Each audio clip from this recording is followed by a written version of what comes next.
Hello everyone, welcome back to my channel once again. I'm Tiffany. Whew. I'm going to be reacting to Jussie Smollett's interview on ABC News. The assault on Jussie Smollett was actually not committed by two white men in MAGA hats.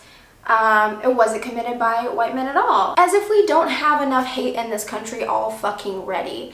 As if we don't have enough real racism already. As if we don't have enough already on our plate as a nation. You just want to go and fabricate something and then paint the narrative that it's a certain political party, that, you know, it's this certain type of person. It's a white redneck racist who puts a noose around your neck. He's actually fabricated this entire thing. So I think it's pretty interesting to go back and watch, and I'm just like, this man is just full of absolute bullshit. It's just absolutely horrendous to paint that narrative, but that is exactly what the left is good at. There's no shortage of evidence claiming that he definitely hates Trump and Trump supporters. Ugh, shit is ridiculous. So let's go back and see.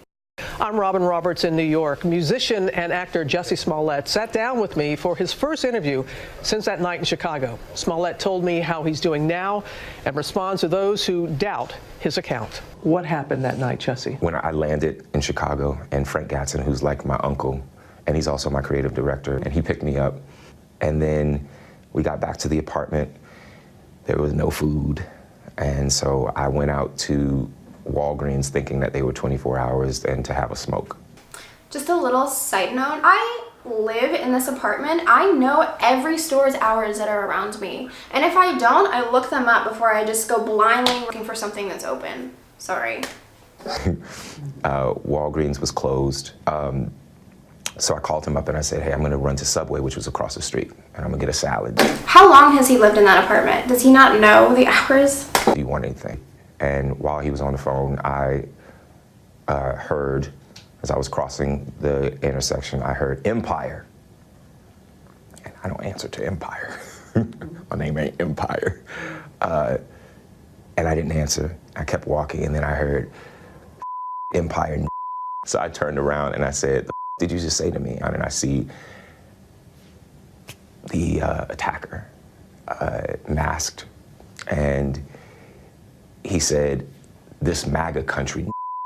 Why did you hesitate to want to call the police? You know, there's a level of pride there. There's also privacy, but I smelled bleach. I know the smell of bleach.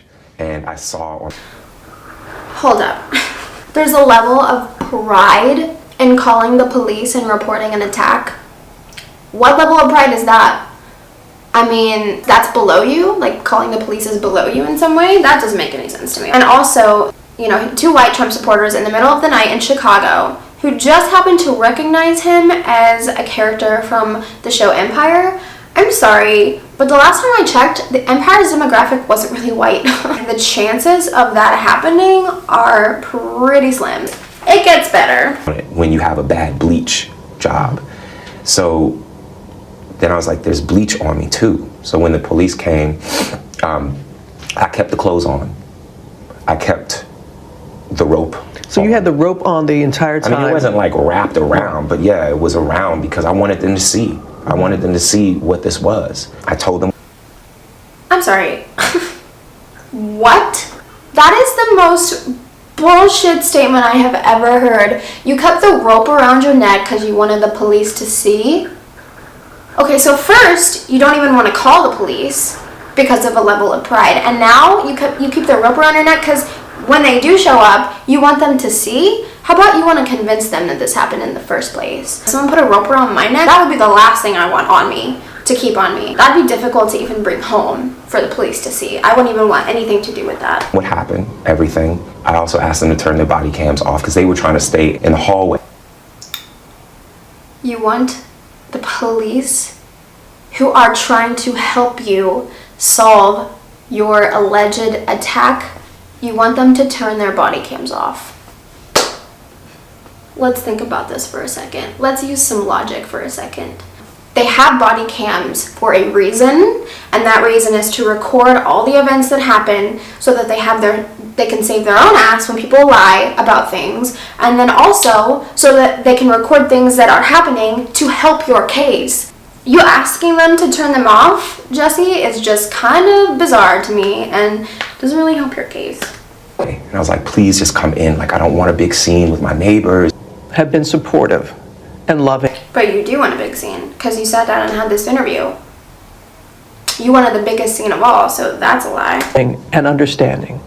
And then as time has gone on, and that there's no, it's 2 o'clock in the morning, you're going to Subway, Sub-Zero. Subway is open 24 hours. Like, people kill me when they say things like that, because it's like Subway is open 24 hours for a reason. So that when you're hungry at night and you ain't got no food, you go to Subway.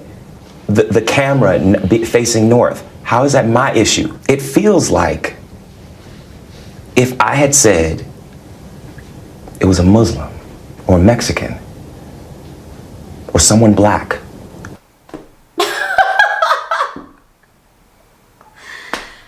It is someone black.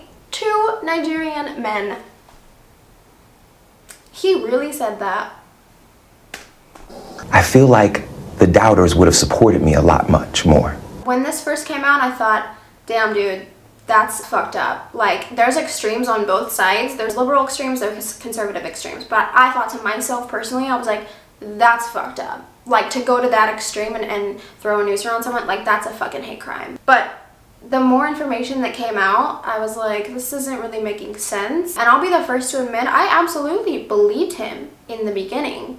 And then as more and more evidence and information came out to the public, I kept following along because I was like, well, I hope they catch these guys because that's not okay to do that. I don't care if you're a white redneck. I don't care if you're a black redneck. I don't care where you come from or what your backstory is or why you think you need to attack someone. It's never okay to do that. So I'll be the first to say, I was on the Jussie Smollett bandwagon. I was like, damn, they need to find these attackers and they need to be thrown in jail. Don't make me feel like a fool for believing you. And don't paint a false narrative. A lot more. And that says a lot about the place that we are in our country right now. These people that are trying to separate us.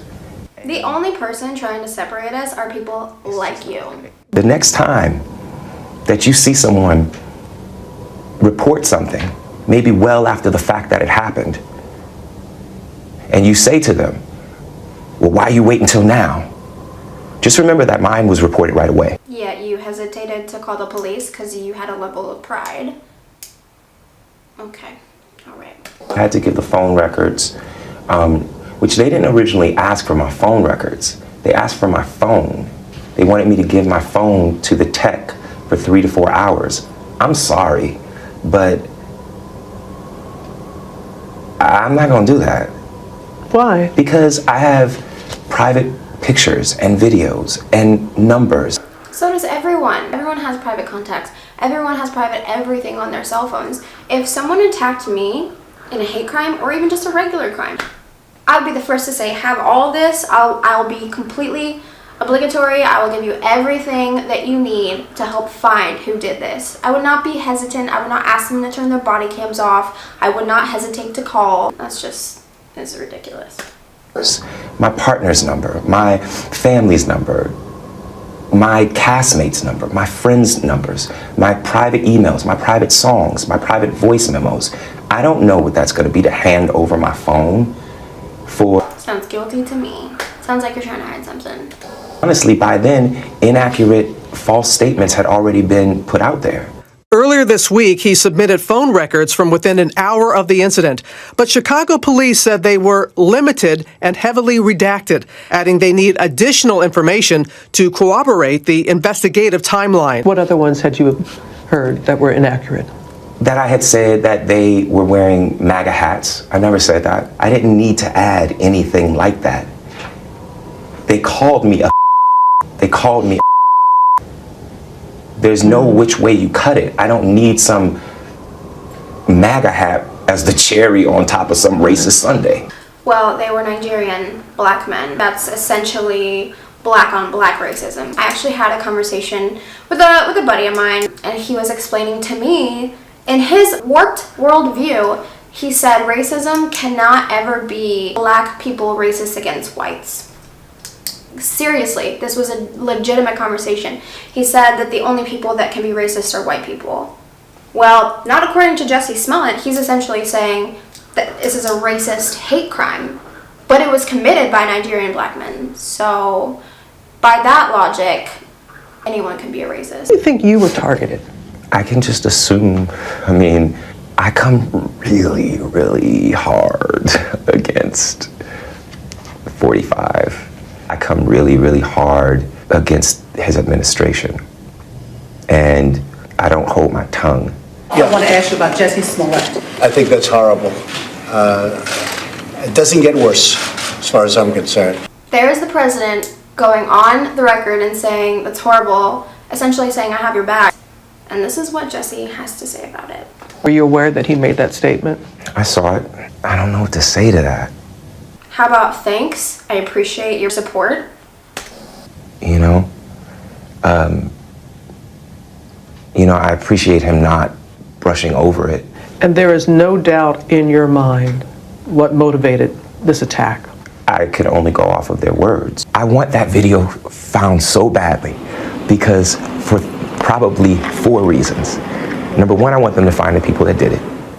Number 2, I want them to stop being able to say alleged attack.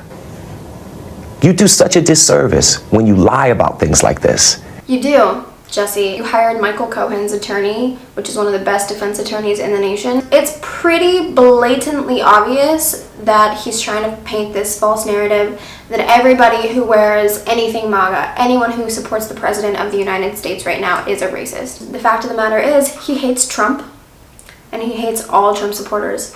And there's nothing more racist and nothing more hateful than that. I can tell you right now, I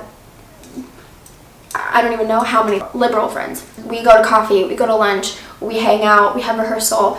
I would never wish any ill intent upon them. I would never go out of my way to say something mean or hurt their feelings or attack them. The fact that someone on the left can actually go through with this and do this to try to paint a false narrative, I mean, it just speaks to the character of the entire political party. Thank you guys so much for watching. This is a really sensitive topic, I understand, but if you could leave your opinion politely, or if you haven't done so already, please subscribe, and I will see you next video. Bye-bye.